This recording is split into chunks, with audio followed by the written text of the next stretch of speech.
The first torpedo strikes at 21:16 hours on January 30th, 1945. The explosion tears through the forward crew quarters of the MV Wilhelm Gustloff, a passenger liner converted to transport vessel, currently carrying 10,617 people through the Baltic Sea. The second torpedo hits 4 seconds later, detonating in the empty swimming pool on E deck. The third torpedo strikes amidships at 21:16 hours and 18 seconds, rupturing the engine room.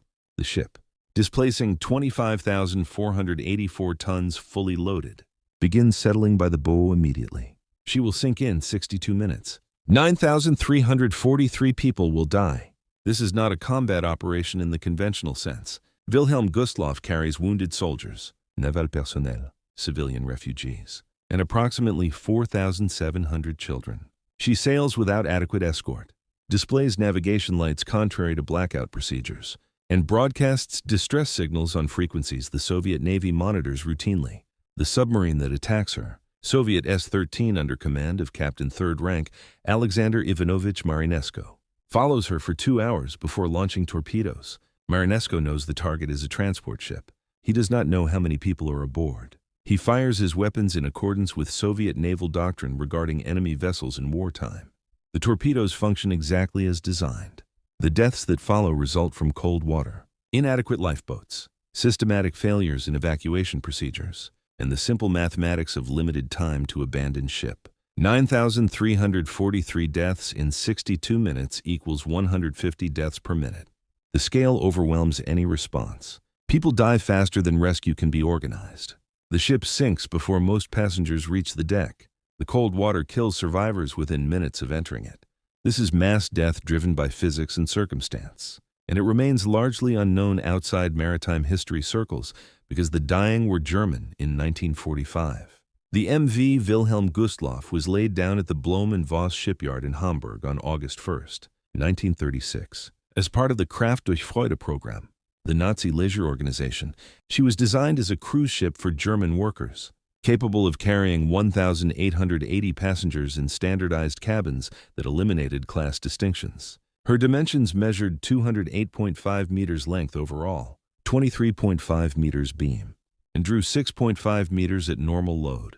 Twin 9-cylinder MAN diesel engines, each producing 9,500 horsepower, drove twin screws to a service speed of 15.5 knots, with maximum speed of 16.5 knots. Her construction emphasized passenger comfort rather than military utility. Public rooms included a festival hall capable of seating 400 eon, multiple dining rooms, a cinema, a library, a music room, and a promenade deck running the ship's length. The swimming pool, located on E deck, measured 15 meters by 6 meters with depths ranging from 1 to 3 meters. Cabin accommodations provided bunks, lockers, and shared washing facilities. The design reflected Nazi social policy, emphasizing collective experience and elimination of luxury class distinctions while maintaining acceptable comfort standards. Wilhelm Gustloff entered service on March 15, 1938. She conducted 50 cruises over the next 18 months, carrying approximately 65,000 passengers to Norwegian fjords, Italian ports, and Atlantic island destinations. The cruises operated at a loss, subsidized by the German Labor Front as social policy rather than commercial enterprise. The ship served propaganda purposes, demonstrating Nazi commitment to worker welfare and providing vacation experiences previously available only to wealthy classes. The outbreak of war in September 1939 ended civilian operations. The Kriegsmarine requisitioned Wilhelm Gustloff on September 22, 1939. Initially as a hospital ship, she received white hull paint with large red crosses. In accordance with Geneva Convention requirements for medical vessels, she served as a hospital ship through April 1940, evacuating wounded from the Norwegian campaign. On May 20, 1940, the Navy reclassified her as an accommodation ship and removed the hospital markings. She was repainted standard naval gray. From June 1940 through November 1944, Wilhelm Gustloff served as barracks ship for the 2nd Submarine Training Division, moored at Gottenhafen, the German name for Gdynia, Poland. Approximately 10,000 submarine trainees rotated through courses conducted aboard the ship and at associated shore facilities. The ship's public rooms became classrooms. The cabins housed trainees. The swimming pool remained functional for training exercises. The conversion from cruise liner to training facility required minimal modification, as the existing accommodation spaces suited military requirements without substantial alteration. By January 1945, the strategic situation had deteriorated catastrophically. The Red Army's Vistula-Oder offensive, launched on January 12, had broken through German defenses across a 400-kilometer front. Soviet forces advanced 40 to 60 kilometers per day, overwhelming German units through numerical superiority and operational momentum. On January 26, Soviet armored spearheads reached the Baltic coast near Elbing, cutting off German Army Group North in East Prussia and trapping millions of German civilians in territories now behind Soviet lines. The German Naval Command initiated Operation Hannibal on January 21, 1945. The operation, named for the Carthaginian general who evacuated his forces from Italy, aimed to evacuate military personnel and civilians from East Prussia using available naval transport. Every vessel capable of carrying passengers received orders to proceed to East Prussian ports, embark evacuees, and transport them to Western Baltic ports under German control. The operation would eventually evacuate over 2 million people between January and May 1945, making it the largest seaborne evacuation in history. It would also result in multiple maritime disasters as overloaded civilian vessels attempted passages through waters contested by Soviet submarines and aircraft. Wilhelm Gustloff received sailing orders on January 27. The orders specified she would embark evacuees at Gotenhafen and proceed to Kiel. The ship's captain, Lieutenant Commander Friedrich Petersen, a merchant marine officer recalled to naval service, conducted a brief inspection of the vessel. Wilhelm Gustloff had been moored continuously for over 4 years. Her engines, though maintained by the Submarine Training Division's engineering personnel, had not operated underway for 54 months. Her hull had not moved through water since November 1940. Her crew, assembled from available naval personnel and merchant mariners, had never worked together. Many had never served aboard this specific ship. Petersen had assumed command 3 days earlier.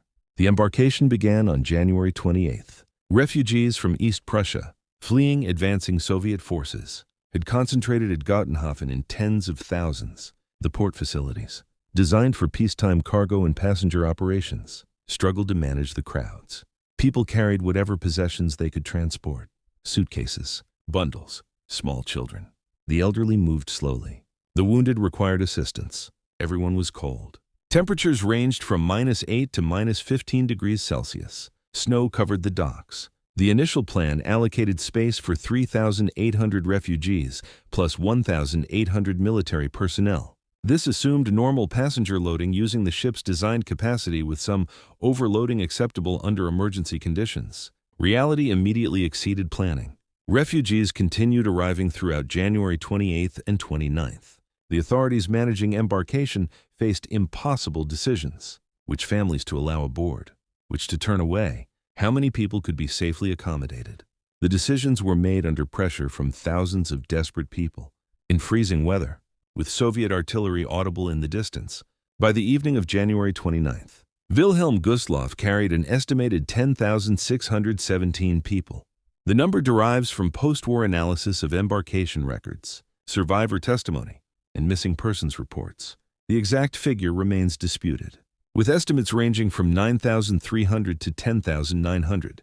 What is certain is that the ship carried at least 5 times her designed passenger capacity. The passenger composition reflected the chaos of military collapse and civilian evacuation.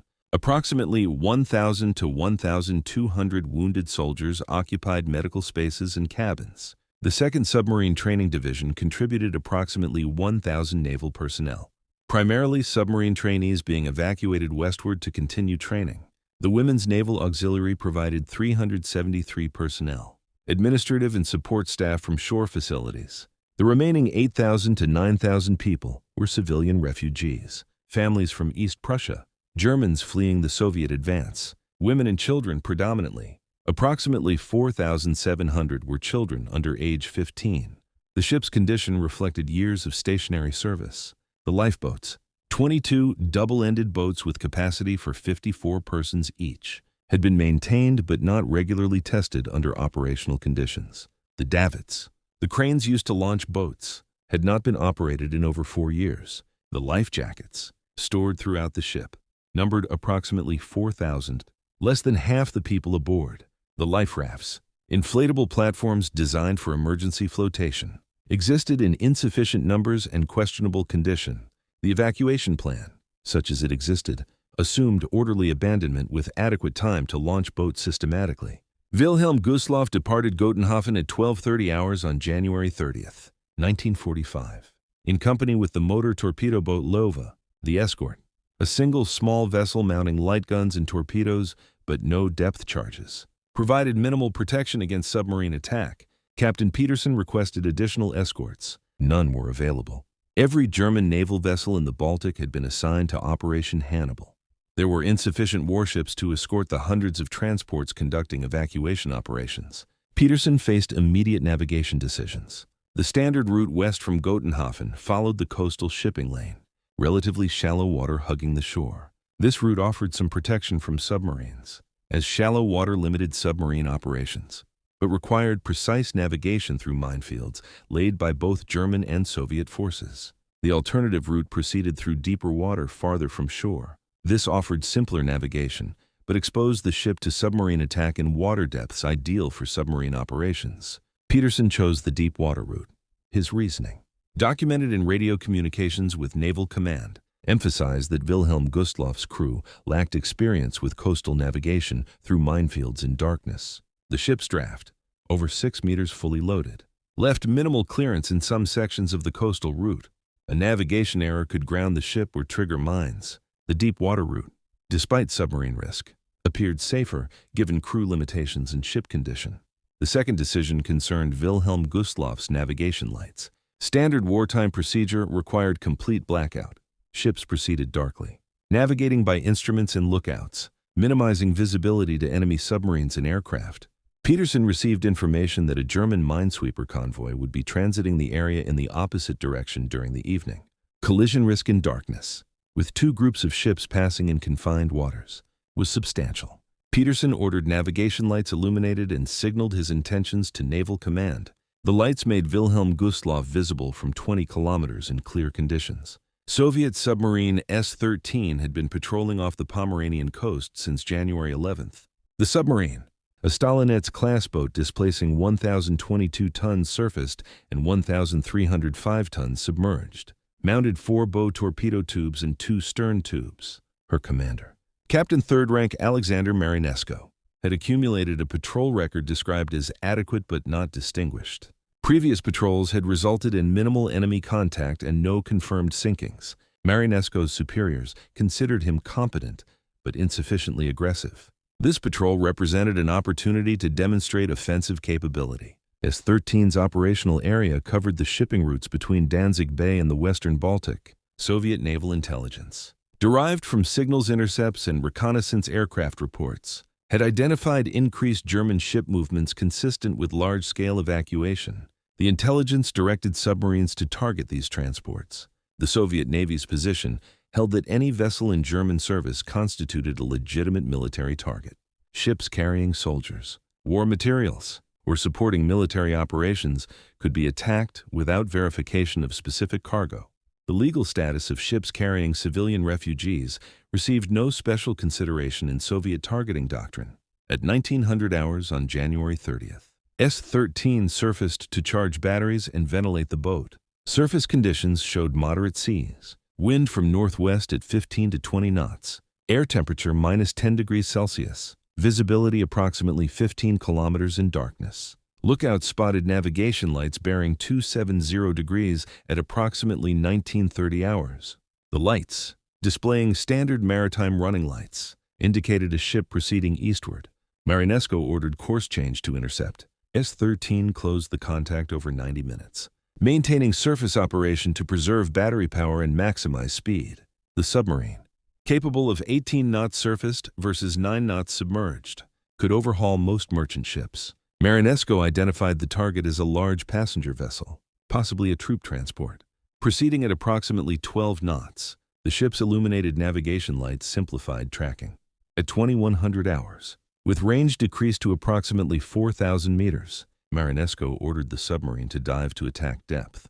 The attack approach required 30 minutes. S-13 closed to 1,500 meters. confirmed the target's course and speed, and calculated a firing solution for a 4-torpedo salvo from the bow tubes. Standard Soviet doctrine recommended firing multiple torpedoes to ensure hits, as torpedo reliability remained inconsistent and target maneuvers could cause misses. At 21:15 hours, Marinesco ordered tubes 1 through 4 flooded and outer doors opened. At 21:16 hours, he ordered fire. The torpedoes, Type 5338 weapons manufactured in 1943, measured 7.2 meters length and carried 300-kilogram warheads. They ran at 44 knots to ranges up to 4,000 meters. The weapons had a reliability rate estimated at 75 to 80%, with failures generally attributed to depth-keeping problems or detonator malfunctions. All 4 torpedoes launched from S-13 functioned correctly. Torpedo 1 struck Wilhelm Gustloff's bow on the port side at frame 47, below the waterline. The explosion, equivalent to 300 kilograms of TNT detonating against the ship's hull plating, ruptured the hull over a 6-meter section. The forward crew quarters, located on D and E decks in the bow section, flooded immediately. Approximately 350 people occupied these spaces, primarily off-duty crew members and naval personnel. The explosion killed perhaps 100 through blast effects and compression injuries. The flooding drowned the others within minutes as water poured through the breach faster than they could escape through hatches and companionways. Torpedo 2 struck 20 meters aft of Torpedo 1 at the location of the swimming pool. The pool, located on E deck and extending through 2 deck heights, created an open void within the ship's structure. The torpedo penetrated the hull plating and detonated inside the pool space. The explosion vaporized the water in the pool and sent blast effects upward through 2 decks. The women's auxiliary personnel, quartered in spaces adjacent to the pool, suffered massive casualties. Of 373 women aboard, fewer than 20 survived. Torpedo 3 struck the engine room amidships, penetrating the hull below the waterline and detonating among the machinery spaces. The explosion destroyed the electrical generators, ruptured steam lines from the boilers, and killed the engineering watch personnel. The engine room flooded through the torpedo breach and through ruptured hull seams stressed by the explosion. Wilhelm Gustloff lost all electrical power. The lighting failed throughout the ship. Emergency lighting. Battery-powered fixtures designed to activate automatically on main power loss functioned in some sections, but had insufficient capacity to illuminate the interior spaces of a 208-meter ship. Torpedo 4 missed. Passing ahead of the target, the weapon continued running until its motor exhausted fuel, then sank in deep water. Marinesco observed 3 explosions and concluded that 3 torpedoes had struck. He ordered S-13 to dive deep and turn away, evading potential counterattack by escorts.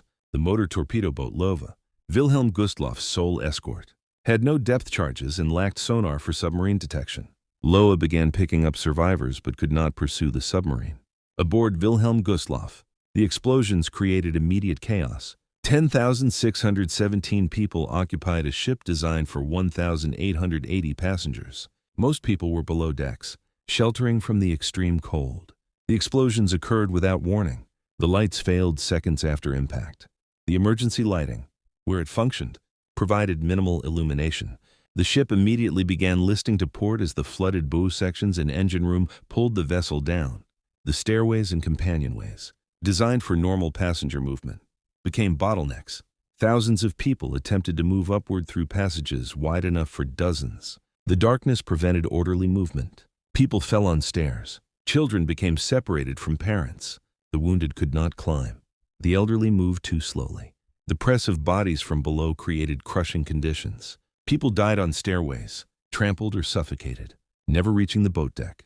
Captain Peterson ordered abandon ship at 21:18 hours, 2 minutes after the initial torpedo hit. The order was transmitted by messengers, as the ship's public address system had lost power.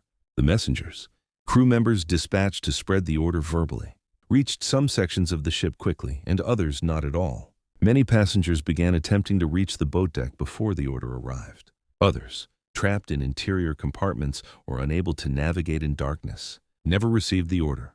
The lifeboat launching began at approximately 21:20 hours. The 22 lifeboats, positioned along both sides of the boat deck, required manual launching using davits and falls. The procedure, requiring trained crew members working in coordinated teams, should have allowed systematic launching of boats loaded with passengers. The actual evolution dissolved into disorder. The portside list, reaching 15 degrees by 21:25 hours, prevented launching boats on that side. The davits could not swing boats outboard against the list of 11 portside boats. Only 2 successfully launched. Both were partially loaded and several people fell into the water during the launch. The starboard side boats faced different problems. The list to port meant the starboard boats hung outboard, away from the ship's side. People attempting to board had to jump or climb across a gap that increased as the list worsened. Several boats launched partially loaded because crew members could not control the crowds attempting to board. Other boats overloaded, carrying 80 to 100 people in boats designed for 54. One boat's falls parted under excessive weight, dropping the boat and all occupants into the sea from a height of 12 meters. By 21:40 hours, Wilhelm Gustloff had settled significantly by the bow. The forward sections were completely flooded. The bow had dropped until the foredeck submerged. Water reached the anchor windlass. The list to port increased to 20 degrees. The ship's attitude, bow down and listing, made movement on deck extremely difficult. People could not stand on angled decks without handholds. The wind, blowing at 20 knots across the exposed deck, created additional hazard for people wearing inadequate clothing in -10-degree temperature. The water temperature measured 2 degrees Celsius. Human survival time in water of this temperature ranges from 15 to 30 minutes, depending on individual factors including body mass, clothing, and level of exertion. Cold water incapacitation occurs within 5 to 10 minutes, rendering swimming impossible as muscles lose function. Death follows from hypothermia or drowning as incapacitated victims slip beneath the surface. People began jumping from Wilhelm Gustloff at approximately 21:30 hours, as the ship's settling made remaining aboard obviously fatal. Most who jumped died within minutes of entering the water. The few life jackets provided flotation, but not protection from cold. Those without life jackets drowned within minutes. Bodies floated in hundreds around the sinking ship, most showing no signs of struggle. Cold water stops struggling. It stops breathing. It stops everything. The final moments came at 22:18 hours. The bow had submerged completely. Water had reached the bridge. The ship's stern rose from the water as the bow descended. The angle reached 40 degrees from horizontal. People still aboard, perhaps 2,000 clinging to the aftersections, slid forward into the sea as the deck became too steep to stand on. At 22:18 hours, the ship's stern reached vertical.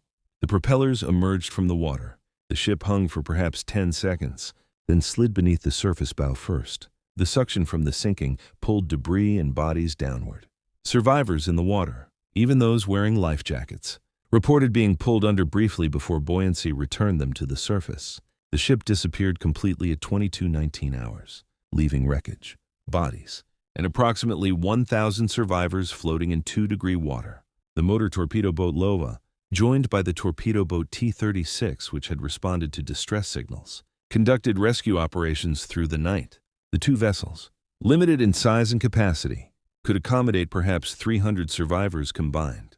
They pulled people from the water continuously through the next hour, prioritizing those showing signs of life. Most people pulled from the water after midnight died shortly afterward from hypothermia. Despite being brought into heated spaces, the human body, cooled to core temperatures below 30 degrees Celsius, frequently cannot recover even with external warming. Additional vessels arrived throughout the night. The heavy cruiser Admiral Hipper, conducting her own evacuation mission with 1,500 refugees aboard, diverted to the disaster site and rescued approximately 500 survivors. The torpedo boat T-19 rescued 35. Various smaller vessels rescued scattered survivors. The rescue operations continued until 03:30 hours on January 31st, when no additional survivors could be located.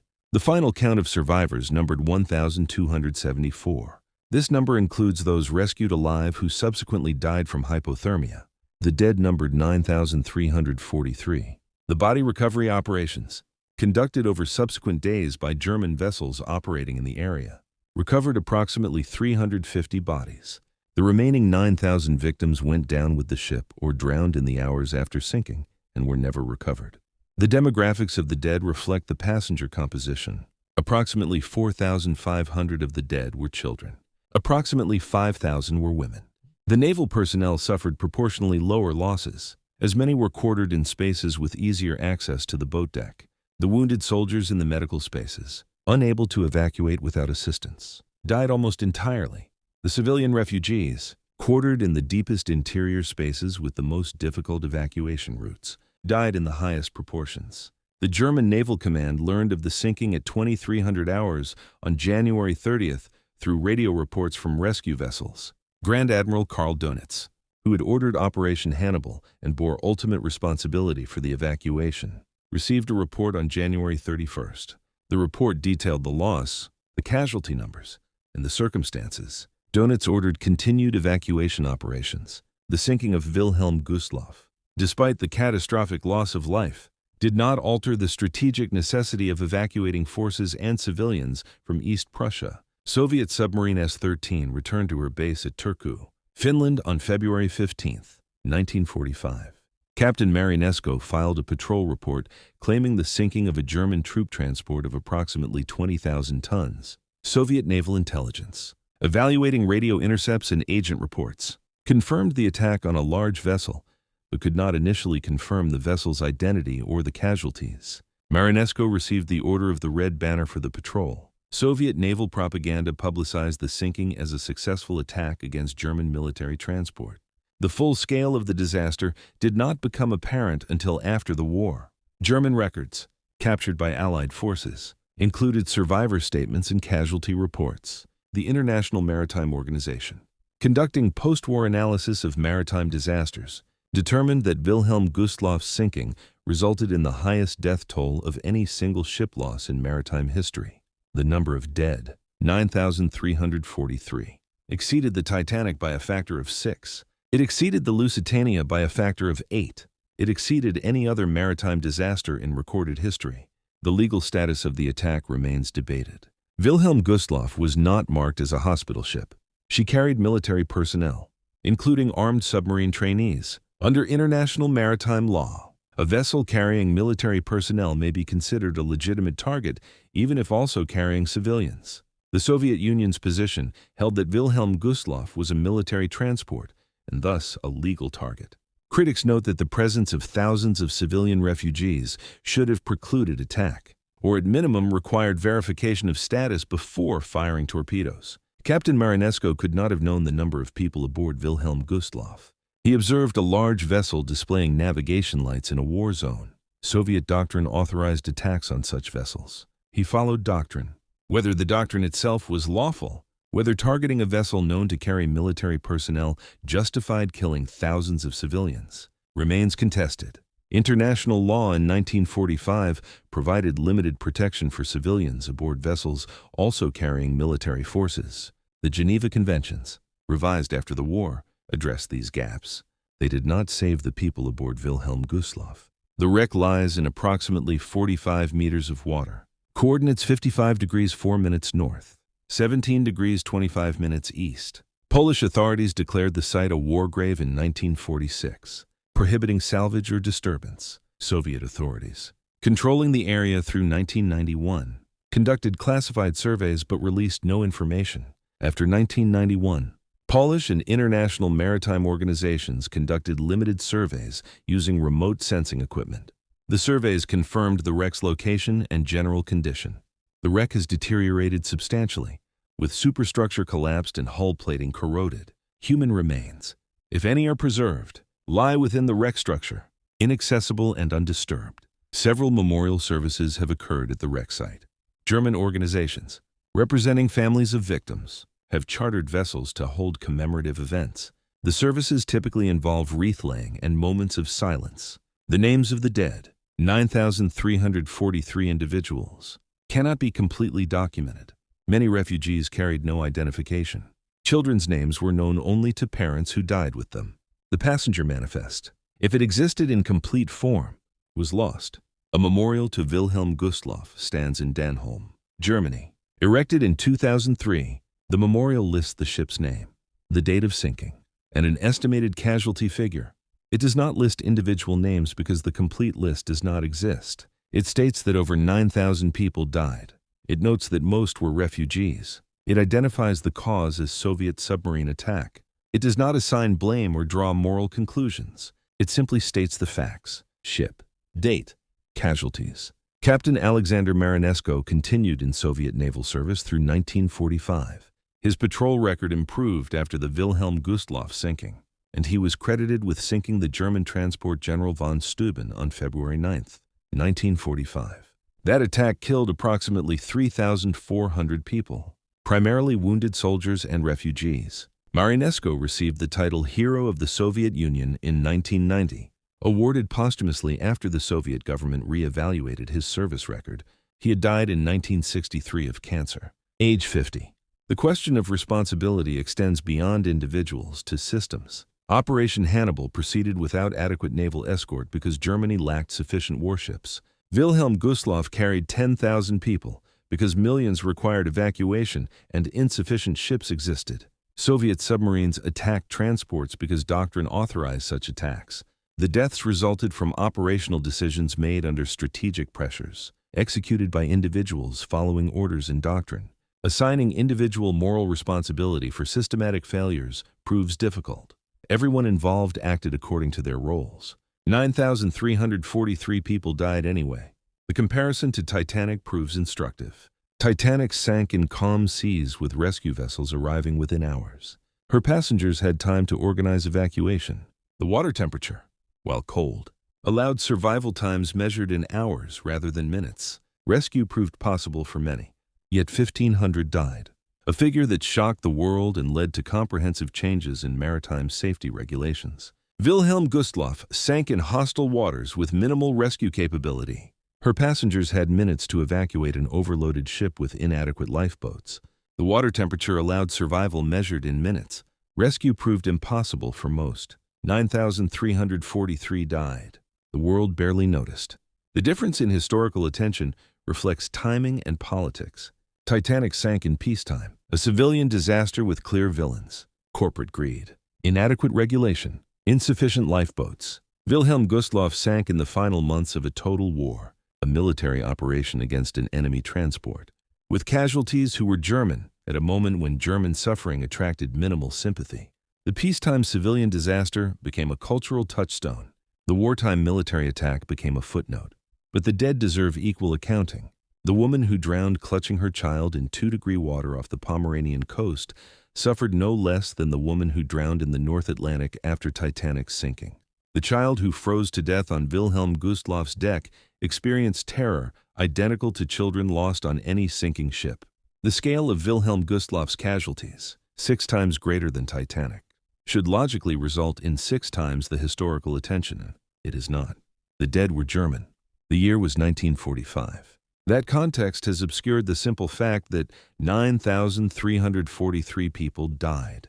The lesson, if one exists beyond the specific circumstances, concerns the mathematics of maritime disaster. Large ships carry large numbers of people. When large ships sink quickly in cold water with inadequate rescue, large numbers die. The specific causes, whether iceberg or torpedo or storm or collision, matter less than the fundamental equation. People in water equals death in minutes. Adequate lifeboats, properly launched and properly manned, can save thousands. Inadequate lifeboats, improperly launched in darkness and panic, save hundreds. Wilhelm Gustloff had 22 lifeboats with capacity for 1,188 people. She carried 10,617 people. The mathematics guaranteed mass death the moment the torpedo struck. No amount of courage or seamanship or organization could save 9,000 people with boats for 1,000. The tragedy was inscribed in the numbers before the ship sailed. Operation Hannibal continued through May 8, 1945. The operation evacuated approximately 2 million military personnel and civilians from East Prussia and the Eastern Baltic. Approximately 25,000 died in sinkings and attacks. Wilhelm Gustloff represented the single greatest loss, but not the only disaster. The General von Steuben, sunk February 9th, killed 3,400. The Goya, sunk April 16th, killed approximately 6,000. The Cap Arcona, sunk May 3rd by British aircraft, killed approximately 5,000. Each sinking followed similar patterns: overloaded ships, inadequate lifeboats, cold water, mass death. The total deaths from Operation Hannibal sinkings, approximately 25,000 people, exceeded the total deaths from all Atlantic convoy operations in World War II. Yet the convoy battles receive extensive historical coverage while Operation Hannibal remains obscure. The difference again reflects politics and timing. Allied merchant sailors dying to deliver war materials to Britain represented sacrifices in the cause of defeating fascism. German refugees dying while fleeing the Red Army represented consequences of a war Germany started. The historical narrative assigns different value to different deaths, but cold water does not distinguish political context. A woman freezing to death in the Baltic Sea in January 1945 suffered identically whether she fled Allied bombing or Soviet advance, whether she supported the regime or opposed it, whether she bore any responsibility for the war or none. The children, 4,700 aboard Wilhelm Gustloff, bore no responsibility at all. They drowned because they were aboard a ship that was torpedoed in a war they did not start, could not understand, and could not survive. The memorial at Danholm states the facts without judgment, because judgment cannot resurrect the dead or reduce their suffering. The wreck lies in 45 meters of water. The dead number 9,343. The date was January 30th, 1945. These facts exist independent of politics, blame, or historical narrative. A ship sank. People died. Their deaths, measured by suffering rather than politics, equaled the suffering of any deaths at sea. The cold water made no distinctions. Neither should the accounting. The photograph that does not exist would show 10,000 people standing on the deck of a ship designed for fewer than 2,000. The photograph would show the dark sea, the winter sky, the desperate faces. It would show children held by parents who could not save them. It would show elderly standing beside young, wounded beside healthy, everyone equal in their vulnerability. The photograph would make real what numbers cannot. The actual human presence of 10,617 individuals, each with a name, a history, a right to continued existence. The photograph does not exist.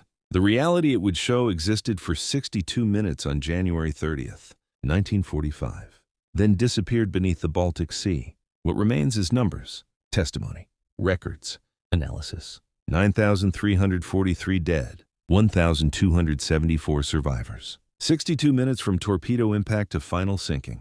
2-degree water temperature. 4,700 children among the dead.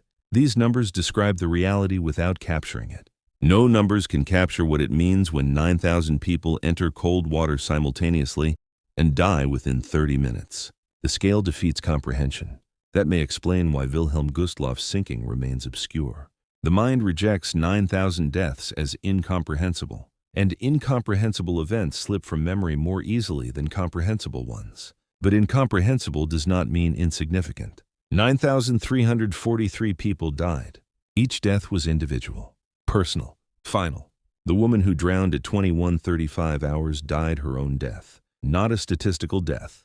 The child who froze on deck at 2200 hours experienced cold and terror that were absolutely real and absolutely fatal. Multiplying individual death by 9,343 does not reduce the reality of each death. It magnifies it. Every person who died on Wilhelm Gustloff died individually, in cold water, in darkness, in the final minutes of January 30th, 1945. The historical record preserves this. The wreck preserves this. The absence of 9,343 people from post-war Germany preserves this. Their deaths, whether remembered broadly or obscurely, remain factual. The Baltic Sea holds them still, 45 meters down, distributed through a deteriorating wreck, reduced now to chemical constituents mixed with sediment and decay. What they were, who they were, why they were aboard that ship on that night. None of that changes what happened. The torpedoes struck. The ship sank. The people died. That is the complete story of the deadliest maritime disaster in history, preserved in numbers because the names are lost.